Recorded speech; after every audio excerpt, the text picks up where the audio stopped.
Okay, so you want to start creating videos. Well, what are the 5 things you need as a beginning filmmaker? Let's find out.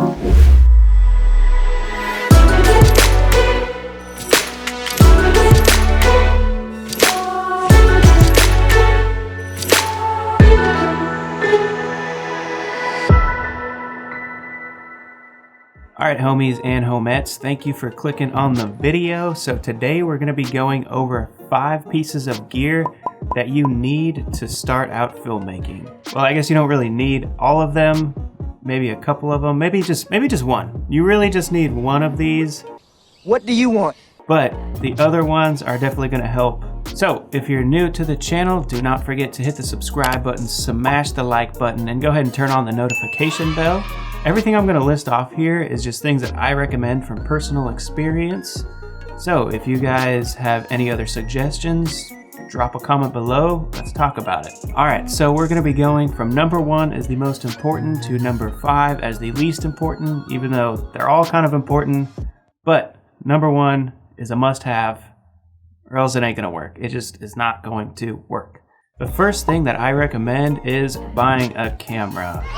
Obviously, you could not create any video content without a camera. The one I started out with, the first DSLR I got, was the Canon T3i, coming in at about $300 or so. I guess it just depends on like where you buy it from, but this is a great camera. It's a solid camera to start out with.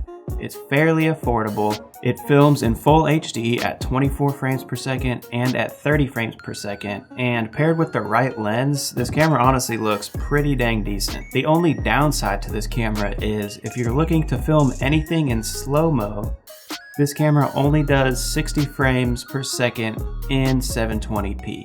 So you're not going to get that full HD slow-mo from this camera. So if you do have a little bit more of a budget, I would highly recommend the Canon SL2 or the Canon M50. So the SL2 is going to come in at around $500. Once again, it depends where you buy it. Could be a little more, could be a little less. But this camera is awesome. It does do 60 frames in full HD, and it's a crop sensor. It does have a mirror in it, but it still produces a very quality image. Okay, and the next one I would recommend is the Canon M50. This is also a crop sensor, but it's mirrorless, so it's going to produce a much cleaner image. This camera also does 60 FPS in full HD, and it is a banger. So this one's coming in at about $600 for a whole package. I mean, that's the body, the lens, and probably some other stuff. But that's also going to depend on where you're buying it from. Different websites are going to have different prices. So if you're looking to get this camera, definitely browse around a bit and find the best option that's going to be the best for your price range. Alright, the second piece of gear that I would personally recommend is buying a microphone. So this is going to be so essential to creating videos, because with video, you're going to have to record audio. So I have a few of them that I want to suggest to you guys. The first one that I recommend would be the Rode Video Mic. So this mic comes in at about $70. I can't remember if it's directional or omnidirectional. Let's get to the bottom of this. Found it. So it is a unidirectional microphone, which means it's going to be picking up audio from every direction. Rode makes super quality microphones. If you haven't heard of them, I definitely suggest looking into their products. They are a little more pricey, but it's totally worth it to get clean audio. So if that's something that you can't afford, if it's a little out of your budget, the second one I would recommend is the Movo mini microphone. This one comes in at about $40. And honestly, I own this one, and this is a great microphone. In my opinion, it has very clean audio, and for such a small microphone, this thing has a punch. Why don't you punch me in the face? It's also a unidirectional microphone. If that's something that's still out of your price range, the next one that I would recommend is the Takstar SGC 598. So this is a shotgun microphone. This one comes in at about $21 on Amazon. This cheap microphone is a beast. So I would just highly recommend you looking into these microphones, and whichever one is going to best suit you and your budget, then go with that one. Alright, so those first two things are essential to video making, content creating, filmmaking. I think that's it. I think those are the things. I covered them. Anyway, definitely buying those two things are pretty crucial to a beginner filmmaker. Once you have those two things, you're ready to start creating content. Let's do this! Let's do this! Let's do this! All right, and the third thing that I would recommend investing in is a tripod. So tripods are pretty essential when it comes to filmmaking because you're going to want to set your camera on something. So having a tripod is going to be a pretty crucial thing to own. And they're fairly inexpensive. You can get very cheap tripods for like $20. But I would encourage that you spend a little more and start looking into something that's going to be a little more sturdy and stable, because once you start putting stuff on your camera, it's going to get heavier and then it's going to weigh down your tripod.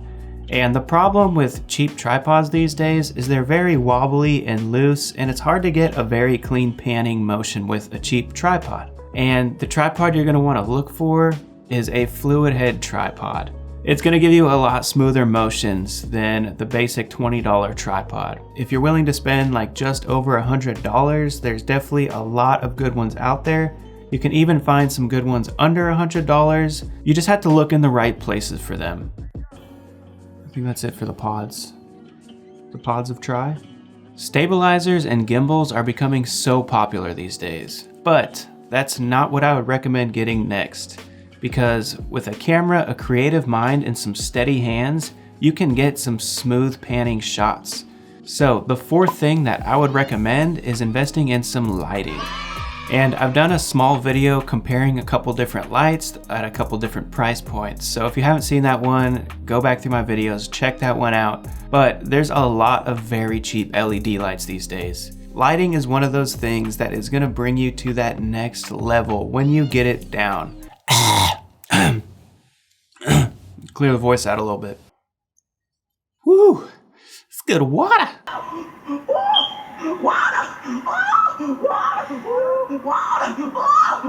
Once you master your camera, you have great audio, and you have a tripod, and then you bring some lighting into the mix, it's the lighting that is going to help you create depth in your shots, and it's just going to give you that contrast. So lighting is very important to invest in. So I highly suggest, I think I've said that like 4 times. I'm not gonna say it again. So Neewer and Viltrox both have some very cheap LED lights. Neewer has one for about $21. I think Viltrox has one for about $39. And Viltrox also has a kit for about $150, which you get 2 bi-colored LEDs that are dimmable, they're adjustable. This is the kit that I would recommend. What do you recommend I do? I recommend you stop being such a You're in the back seat. I used this kit for a long time, and it came in handy for so many different situations. And lighting is just one of those things that can honestly make your shot stand out so much more than others. All right, and this brings us to the 5th and final piece of gear that I would recommend to you guys, which is stabilization. So I started out with like a $50 Steadicam, which honestly worked great for the time being. There's plenty of them out there. This is a great option when you're first starting out. It's cheap, it's affordable, and it's gonna help you get some smoother movements. So it's a Steadicam. There's no motor in it. It's gonna take a lot more skill to use. I don't even have any good skills. But it's also gonna be a lot lighter than using a motorized gimbal. Because once you start getting into gimbals and they have motors and they're these big old bulky things, they can get pretty heavy. And if you're out shooting an event or a highlight video where you're shooting for multiple hours, that sucker's gonna wear on you. So it's just something to think about. You know, what kind of content are you gonna be creating? Do you need something with a motor, or can you just go with handheld stabilization? These are things that you just kind of have to look into and figure out, and just buy what's best for your budget and what's best for the content you're creating. But if you are going to get a motorized gimbal, the one that I would recommend is the Zhiyun Crane 2. So I have this gimbal and I've been using this for quite a while. and it is a beast. I mean, I put a lot of weight on this gimbal and it takes it like a champ. So the Zhiyun is coming in at about $450, and once again, this is just going to depend on where you're looking, on what website you're looking on, because each website is going to have different prices, and so it's going to vary a little bit, but it's going to be in that $450 range. Alright guys, thank you for checking this out. So those are just 5 things that are pretty crucial when you're a beginning filmmaker, videographer, content creator. Those are some of the things that you're gonna want to look into to start creating quality content. So, thank you guys. Again, don't forget to subscribe. Please smash that like button. If you guys have any feedback on any of these things that we talked about, go ahead and drop a comment below and let's get to it. Alright, God bless you guys.